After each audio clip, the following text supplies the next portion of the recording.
Ashama akkam jirtu kun Gada solutionidha. An Jaaduun jedhama.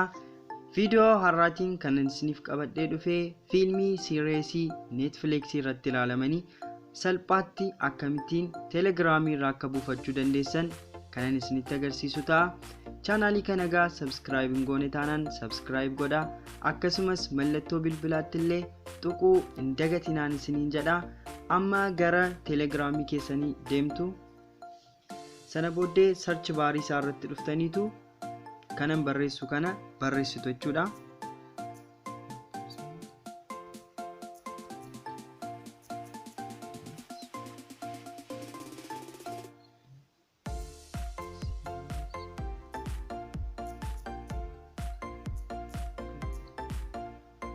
Akka kana jettaniitu barreessitu jechuudha search barii keessan irratti. Sana booddee isa jalqaba irratti isinii dhufu kana buutu jechuudha. Sana booddee bifa kanaan akkeestiin isiniif fida. Serious jettanii asirratti barreessitu.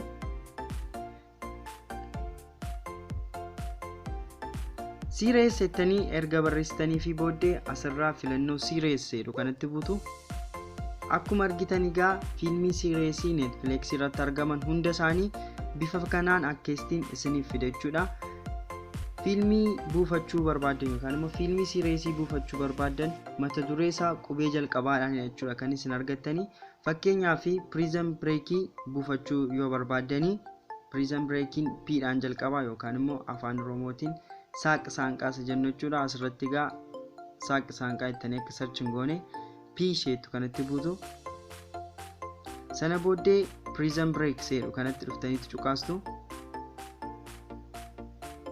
Kunooti egaa Prison Break seasonii hunda isaa keessatti isinii egaa season 1 buufachuu barbaadan season 1 jedhu kanatti buutu.